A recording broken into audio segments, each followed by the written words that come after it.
1 नवंबर 2022 को reserve bank of India ने launch किया एक पायलट प्रोजेक्ट जिसे नाम दिया गया है CBDC यानी कि central bank digital currency. According to PM Shri Narendra Modi ji, CBDC काफी ज्यादा इंपॉर्टेंट रोल प्ले करने वाला है डिजिटल पेमेंट सिस्टम को आगे ले जाने में। CBDC को लॉन्च करने वाला इंडिया पहला देश नहीं है, इससे पहले भी ऑलरेडी 9 अलग अलग देशों ने इस सिस्टम को, इस टेक्नोलॉजी को लॉन्च किया हुआ है। बात करें विश्व के top economist countries like China, France, UK and Switzerland की, वो ऑलरेडी CBDC के इस इंटरनेशनल सिस्टम कोड को क्रैक करने में लगे। CBDC के बारे में भारी भरकम हेडलाइंस तो आपने न्यूज चैनल्स में काफी देखी होंगी, बट आज की इस वीडियो में मैं आपको बताने वाला हूं CBDC की टेक्नोलॉजी को काफी आसान शब्दों में कि कैसे CBDC आपके और मेरे लिए इंपॉर्टेंट है। तो वीडियो के की पॉइंट कुछ इस तरह से होने वाले हैं कि व्हाट इज CBDC यानी कि CBDC क्या है, CBDC का एक कॉमन मैन पर क्या इंपैक्ट आने वाला है, CBDC करंटली काम कर रहे डिजिटल पेमेंट सिस्टम से कैसे अलग है, और लास्ट एंड फाइनल की CBDC के क्या क्या एप्लीकेशंस होने वाले हैं। तो चलिए दोस्तों शुरू करते हैं आज के एक और नए वीडियो को। नमस्कार दोस्तों, मेरा नाम है अंकित और आप देख रहे हैं अल्फा। वीडियो शुरू करने से पहले यदि आपने अभी तक चैनल को सब्सक्राइब नहीं किया तो जल्दी से जाकर चैनल को सब्सक्राइब कर लीजिए और press the bell icon to get the latest notification very fast. तो चलिए दोस्तों जानते हैं CBDC क्या है। तो CBDC एक डिजिटल फॉर्मेट है उन सभी डिजिटल एसेट्स का और रुपीज का जो कि फिजिकली अवेलेबल है। मान लीजिए कि अभी आपके पास में 100 रुपए का नोट है जो कि RBI यानी कि रिजर्व बैंक ऑफ इंडिया के द्वारा इश्यू किया जाता है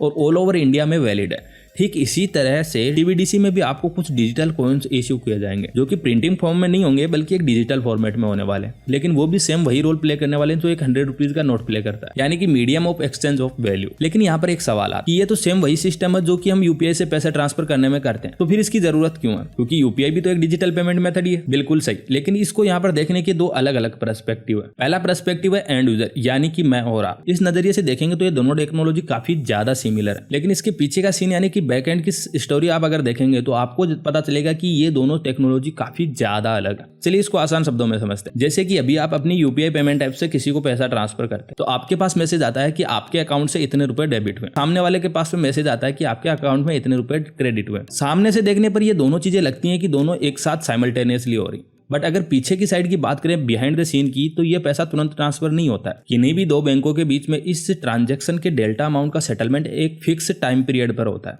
जैसे कि मान लीजिए अगर बैंक A के 100 कस्टमर्स ने 1 लाख रुपीज ट्रांसफर किए हैं बैंक B में और बैंक B के 100 कस्टमर ने 50,000 ट्रांसफर किए बैंक A के अकाउंट्स में, तो ये दोनों बैंक 50,000 का जो डेल्टा अमाउंट है उसका सेटलमेंट करेंगे एक फिक्स टाइम फ्रेम में। तो दोनों बैंकों के बीच में 50,000 का जो डेल्टा अमाउंट है उसका एक सेटलमेंट पीरियड होता है। कोई भी बैंक इंडिविजुअल लेजर एंट्री का सेटलमेंट तुरंत नहीं करता, इसके लिए इनके सेटलमेंट के लिए एक फिक्स टाइम फ्रेम होती है जिस पर ये अपने अमाउंट्स का सेटलमेंट करते हैं। तो ये है पेमेंट ट्रांसफर की करंट टेक्नोलॉजी। लेकिन अगर बात करें CBDC की, तो CBDC में इसमें फ्रंट एंड और बैक एंड की टेक्नोलॉजी काफी ज्यादा सिमिलर है। जैसे ही आप अपने RBI लिंक्ड अकाउंट से पैसा ट्रांसफर करते हैं तो रिसिपिएंट के अकाउंट में तुरंत पैसा ट्रांसफर हो जाएगा और यही सेम प्रोसेस बैक एंड में भी चलेगी। लेकिन अब यहाँ पर एक सवाल उठता है कि जब करंट पेमेंट सिस्टम सही से काम कर रहा है तो फिर हमें नई इस टेक्नोलॉजी की जरूरत क्यों है? तो यहाँ पर आता है CBDC के 3 मेजर इंपॉर्टेंट रोल्स जो यहाँ पर CBDC प्ले करने वाला है। तो CBDC के सबसे पहले इंपॉर्टेंट रोल की बात करने से पहले हम कुछ आंकड़े देखते हैं। साल 2020 की बात करें तो इसमें कुल 82 लाख लोग रिफ्यूजीज बने थे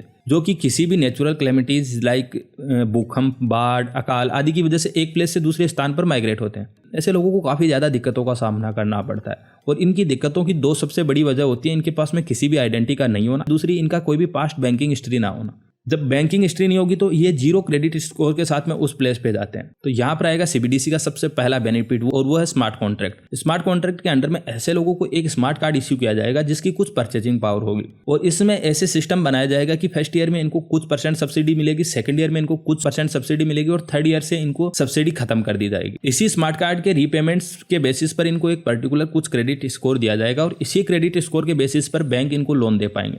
लोन लेने से अल्टीमेटली ये लोग अपना बिजनेस सेटअप कर पाएंगे और ओवरऑल GDP में अपना योगदान देंगे। तो यहाँ पर CBDC एक काफी अच्छा इंपॉर्टेंट रोल प्ले करने वाला है, ऐसे लोगों की लाइफ को भी आगे ले जाएगा प्लस में देश की GDP को भी आगे बढ़ाएगा। अभी इसी के साथ में हम बात करते हैं CBDC के दूसरे सबसे बड़े बेनिफिट की। तो देश के कुछ ऐसे हिस्से होते हैं जहां पर बैंकिंग को एस्टेब्लिश करना पॉसिबल नहीं हो पाता और कुछ देश के ऐसे हिस्से भी होते हैं जहां पर कैश को पहुंचाना काफी ज्यादा मुश्किल काम होता है। ऐसे लोगों के लिए CBDC एक वरदान की तरह काम करने वाला है। CBDC कोई भी ज्योग्राफिकल बाउंड्रीज में बाउंड अकाउंट नहीं है। ऐसे रूरल एरिया जहां पर बैंकिंग सिस्टम काम नहीं करता है वहां पर भी आप सीबीडीसी के थ्रू ऑफलाइन ट्रांजैक्शंस कर सकते हैं। सीबीडीसी पेमेंट करने के लिए आपका किसी भी बैंक अकाउंट में अकाउंट होना जरूरी नहीं होता। इसके अलावा सीबीडीसी के द्वारा आप तब भी पेमेंट कर सकते हैं जब आपके पास में कोई इंटरनेट कनेक्टिविटी ना हो। तो सीबीडीसी से पेमेंट करने के लिए आपको किसी भी प्रकार की थर्ड पार्टी एप्लीकेशन की जरूरत नहीं पड़ेगी, किसी भी बैंक में आपका अकाउंट होना जरूरी नहीं है। और तीसरा, अगर आपके पास इंटरनेट की कनेक्टिविटी नहीं है तो भी आप सीबीडीसी के द्वारा पेमेंट कर सकते हो। सीबीडीसी से पेमेंट करने के लिए आपके पास में केवल एक स्मार्टफोन का होना जरूरी है और इसके साथ में एक आधार कार्ड जरूरी है। अगर आपके पास में आधार कार्ड और एक स्मार्टफोन है तो आप सीबीडीसी के द्वारा पेमेंट कर सकते हैं। अब बात करते हैं सीबीडीसी के तीसरे सबसे बड़े बेनिफिट की। तो तीसरा सबसे बड़ा बेनिफिट होगा रेमिटेंस फंड में। अब रेमिटेंस फंड क्या होता है? जब भी कोई व्यक्ति एक दूसरे देश में पैसे कमाने के लिए जाता है तो वो अपने परिवार के लिए कुछ फंड भेजता है, कुछ पैसा भेजता है उनके सर्वाइवल के लिए। और ये फंड होते हैं क्रॉस बॉर्डर पेमेंट एक्सचेंज के थ्रू भेजे जाते हैं। और ये जो एजेंट एजेंसीज होती हैं ये काफी ज्यादा ट्रांजैक्शन कमीशन चार्ज करती हैं। इनका ट्रांजैक्शन का जो सेटलमेंट पीरियड होता है वो भी 5 से 7 दिन का होता है। अब अगर कोई बिजनेसमैन है उसके लिए ये कमीशन 3 से 5% का होता है और ये काफी ज्यादा